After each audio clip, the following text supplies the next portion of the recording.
Madame, monsieur, bonsoir, ravi d'être avec vous. Soyez les bienvenus dans ce journal du mardi 9 octobre. Dans l'actualité ce soir, nous reparlerons de l'affaire Balahachi. Moins d'une semaine après le jugement rendu en comparution immédiate, le procureur de la République a décidé de faire appel du sursis infligé aux syndicalistes. De son côté, le prévenu a décidé à son tour de faire appel. Les explications dans ce journal. Nous parlerons aussi de la santé avec l'ARS Océan Indien qui vient de lancer un diplôme universitaire d'animateur en santé communautaire, diplôme élaboré en partenariat avec l'Institut Renaudot et en collaboration avec le Centre universitaire de Mayotte. Et puis nous reviendrons sur ce partenariat économique signé entre le Conseil régional de la Réunion et le Conseil départemental de Mayotte. Une délégation menée par le président Didier Robert est actuellement dans l'île. L'occasion d'effectuer des visites de terrain à la rencontre des producteurs locaux qui font la fierté du département. Reportage à suivre tout à l'heure.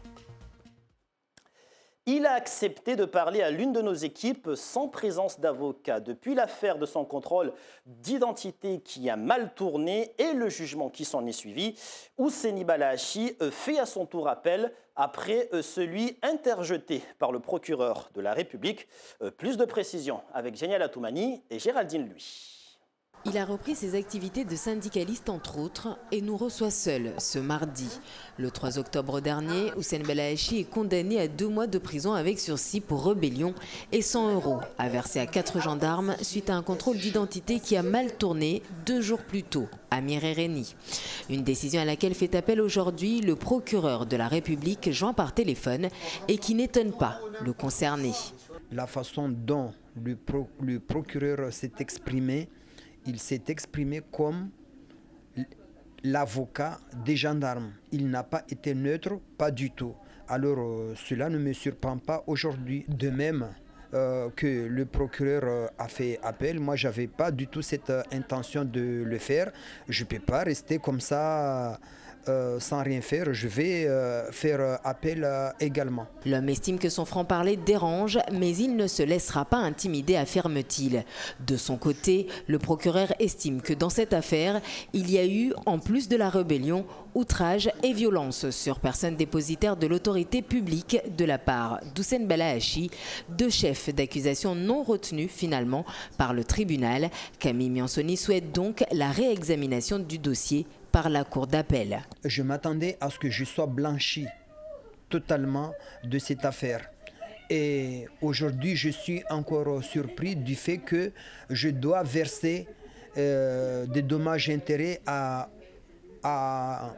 aux gendarmes, aux 4 gendarmes qui avaient comparu lors du tribunal. Or, il n'y avait que 2 gendarmes qui étaient confrontés dans cette situation lorsqu'il y a eu cette interpellation. Pour rappel, Ousseini Balahachi a d'ores et déjà porté plainte contre les gendarmes en question pour violence. Ousseini Balahachi qui fut par ailleurs très actif au sein du collectif de Mayotte qui a bloqué le bureau des étrangers pendant presque 3 mois. Et au lendemain de l'expulsion des manifestants, si l'administration préfectorale annonce la réouverture du service, la situation est loin d'être aussi simple. Les manifestants ont tout simplement changé de stratégie. Le blocage a fait place au barrage. Sur place, Alda Lidi, Abdou Kafé Mohamed. Il n'y a pas de chemin par là, c'est bloqué. Vous n'allez qu'à demander à ceux qui sont là-bas, pas à moi. Tous ceux qui passent par là, on leur dit la même chose. Ne me dites rien du tout. Oh, moi j'ai envie de sortir, vous voulez me demander où je vais? Oh, moi je suis là, j'ai mes démarches à faire, c'est tout. Ne me demandez pas où je vais. C'est notre mission. Lorsque je sors, je n'ai pas à vous dire où je vais, d'accord? Ne me demandez rien du tout. Vous êtes de la police, de la gendarmerie, vous êtes qui vous? C'est notre mission, c'est pour ça qu'on est là. C'est la police ou la gendarmerie qui peut me demander où je vais. Les échanges sont parfois musclés, mais la plupart préfèrent rebrousser chemin ou ne pas se présenter du tout.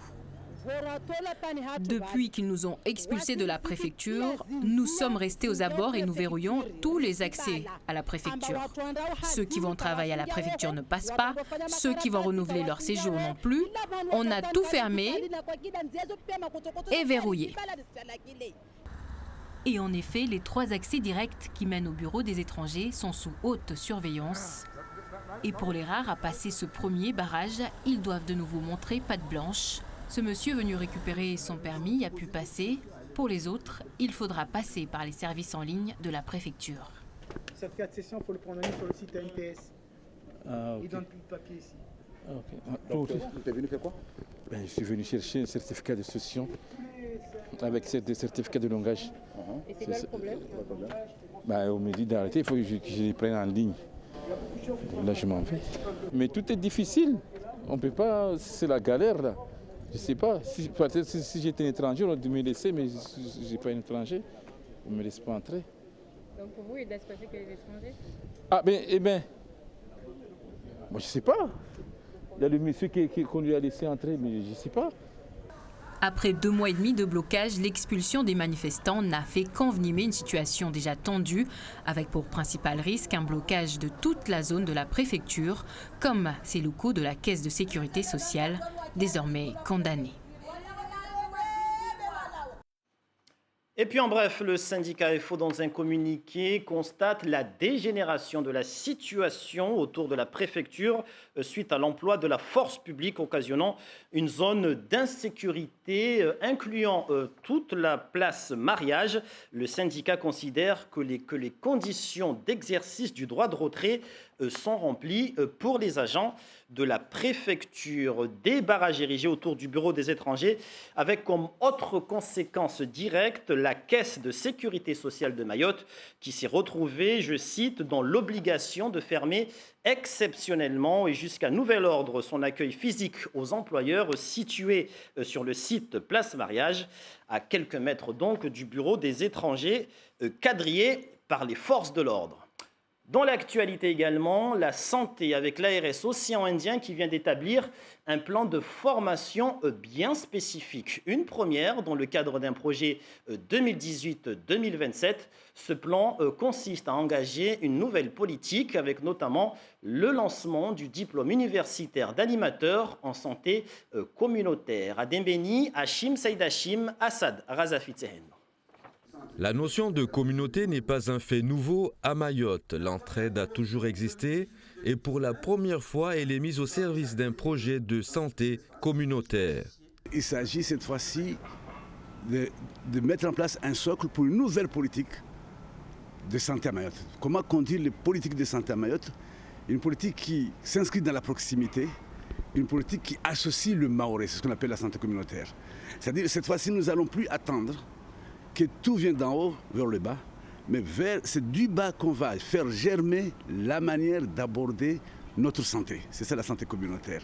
La première promotion est constituée de 16 jeunes personnes sélectionnées en mai dernier après un appel à candidature. Ce sont des agents qui sont déjà dans les collectivités, qui ont des projets qui conduisent dans leur collectivité.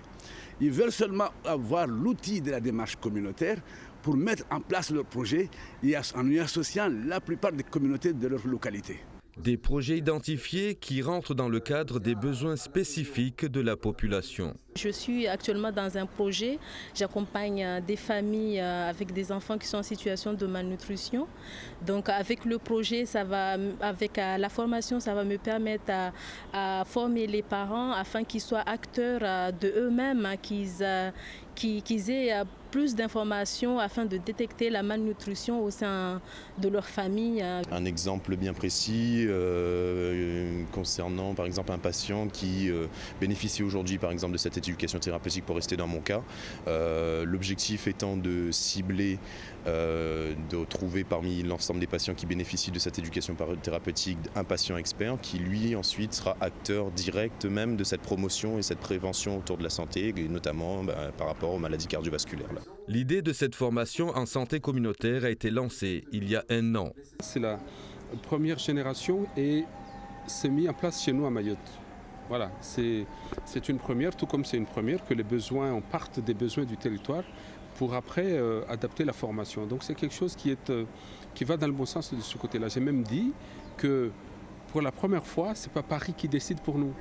Intitulé Diplôme universitaire en santé communautaire, Co-construit par l'Agence régionale de santé et l'Institut Renaudot, la formation sera de 120 heures effectuées sur une année. L'enseignement, c'est donner les bases de la démarche communautaire, la méthodologie, les outils qu'on peut utiliser pour mobiliser les acteurs, etc.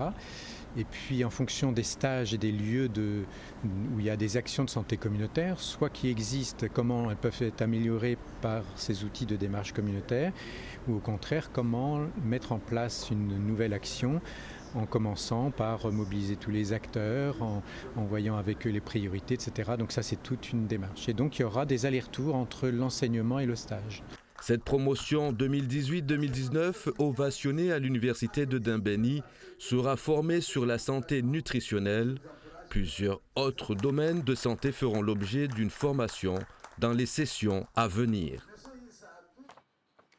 Et on en vient à ce partenariat acté en ce mardi après-midi entre la région de La Réunion et le département de Mayotte. À cette occasion, une délégation du Conseil régional de La Réunion, menée par son président Didier Robert, a fait le déplacement dans l'île. Une séance de signature de la déclaration d'intention de coopération a eu lieu avec le président du conseil départemental, Swabahadine Ibrahim, une toute première pour les deux collectivités, la région de La Réunion qui s'engage à mettre à disposition du personnel afin de faire profiter leur expertise sur la mobilisation des fonds européens, le tout pour accompagner le territoire de Mayotte dans son développement. Image signée ici Fahar Hosseini. Et dans le cadre de l'engagement de ce partenariat, plusieurs réunions de travail ont eu lieu depuis l'arrivée de la délégation réunionnaise il y a 2 jours. Des réunions complétées par des visites de terrain comme la société Ovima à Ironi, une petite entreprise de production d'œufs. Elle a été présentée au président du Conseil régional de la Réunion comme une réussite. Gervais Nietzsche, Fahar Hosseini. Pas une seconde de répit pour Stéphane. L'ouvrier s'active devant une calibreuse, une machine qui sert à classer les œufs selon leur poids. Il n'a qu'une heure pour reconditionner les 10 800 œufs qui se trouvent dans cette palette. Tout se fait manuellement, mais plus pour longtemps. C'est une partie qui va être automatisée par la suite. Pour l'instant, on le fait comme ça, on vient de démarrer, la machine, il y aura une partie automatique qui va arriver pour justement faire ça automatiquement. Cette petite entreprise emploie une dizaine de personnes. Ici, chaque jour, 25 000 œufs sont produits pour le marché mahorais. Le projet a été initié il y a 2 ans, mais il n'est opérationnel que depuis le début de l'année. L'objectif de ce projet, c'était de démocratiser l'œuf, que le marché soit fourni régulièrement et qu'on ait un produit de qualité. Et qu'on ait après une chaîne complète, l'aspect environnemental de l'élevage soit pris en compte. 9 millions d'euros, c'est le coût de ce projet qui s'inscrit dans le cadre de la politique visant à atteindre l'autosuffisance alimentaire à Mayotte. Outre l'Union européenne et l'État, le Conseil départemental a apporté une contribution significative, 900 000 euros. C'est un projet de pointe. C'est ce qui se fait de mieux actuellement à Mayotte, dans le domaine de la production des œufs, du traitement des déchets, n'est-ce pas, et qui participe à la chaîne alimentaire de façon générale. Lors de sa brève visite à Mayotte, Didier Robert s'est rendu à l'usine de conditionnement, de transformation et de commercialisation des œufs à Ironi. L'occasion pour le président du Conseil régional de la Réunion d'apprécier cette success story à la mahoraise. Et on termine avec cette première école de comédie qui a fait sa rentrée le week-end dernier. Une école fondée par le producteur Prince Calixte. J'ai nommé la Panama Comedy School. Sa vocation, professionnaliser une tendance en plein essor, l'industrie du rire et du divertissement. Nicolas Sarfati. Donc bonjour à tous. On commence une nouvelle aventure avec une nouvelle méthodologie et une nouvelle vision sur le monde du spectacle. C'est le directeur de l'école et producteur Prince Calixte qui accueille les élèves pour cette rentrée scolaire. 20 élèves, amateurs et professionnels, qui viennent se donner tous les atouts pour réussir dans le milieu de la comédie. Après le discours de bienvenue, place au premier cours, la communication. Une matière indispensable pour devenir un comédien 2.0. Originaire de Mayotte, Rachid est ingénieur d'affaires de formation. Il s'est lancé un vrai défi. C'est avant tout un challenge pour moi. C'est pas du tout un milieu que je connais. Et ce qui m'intéresse, c'est que c'est cette façon de pouvoir maîtriser la parole et le dialogue. Didier, lui, a commencé par faire de petites vidéos amateurs. Il veut aller plus loin, mais manque de confiance en lui. Entre amis, en fait, ça va être facile d'être confiant. Je sais parce que c'est mes amis, donc du coup, ouais, je serais confiant. Mais devant un public, j'aurais peur, en fait. J'aurais vraiment peur. Au même moment, les élèves professionnels travaillent leur improvisation sur la scène du théâtre Darius Milhaud. Aux manettes, le comédien Nicolas Mouin, qui a déjà de nombreux films à son actif. L'intuitif, lui, fait les choses comme ça. On le voit de plus en plus, des personnes sur la toile, ici et ailleurs, qui ont un réel talent, à qui il manque un complément de formation, pour que voilà, ils puissent vraiment s'exprimer et avancer encore plus dans leur carrière. Les cours ont lieu le week-end pour un coût de 1 000 € à l'année. Outre le perfectionnement, l'école veut aussi être une chance de réussite pour les comédiens afro-caribéens qui peinent souvent à se faire une place dans le milieu. Je dirais que je suis pas marrant du tout. Si on vous accepte pas dans différents castings, dans différents films, c'est pas grave. Il y a d'autres structures, il y a d'autres choses qui se font pour la communauté afro-caribéenne qui est grande comme notre école, qui est ouverte bien entendu à tout le monde. En fin d'année, les meilleurs élèves seront produits. Ils présenteront leur spectacle devant un vrai public. Reportage signé Nathalie Sarfati. Et puis après tout, le rire, c'est la santé. Et c'est d'ailleurs sur cette belle note que nous refermons cette édition du soir. Et parmi les sujets traités ce mardi, je vous rappelle notamment que dans le cadre de l'affaire Balahachi, qui avait été jugée en comparution immédiate la semaine dernière, le procureur de la République a décidé de faire appel de ce jugement. Une décision qui a conduit Ousseni Balahachi à son tour à faire appel du jugement. Pour rappel, ce dernier a été condamné à 2 mois de prison avec sursis pour rébellion sur personne dépositaire de l'autorité publique et a versé 400 € aux gendarmes suite à un contrôle de papier qui a mal tourné à Mrérénie. Merci pour toute votre attention à ce 19h. Des informations que vous retrouverez sur notre site internet, sur YouTube et nos réseaux sociaux de Mayotte la Première. L'actualité se poursuit sur nos 3 médias avec le journal en maoré qui vous sera présenté dans un instant par Darwesh Daou. L'info sera de retour en radio demain dès 5h, suivi de la matinale. Puis à 13h pour le journal télé de la mi-journée. Merveilleuse soirée sur la Première et à demain 19h pour toute l'actualité.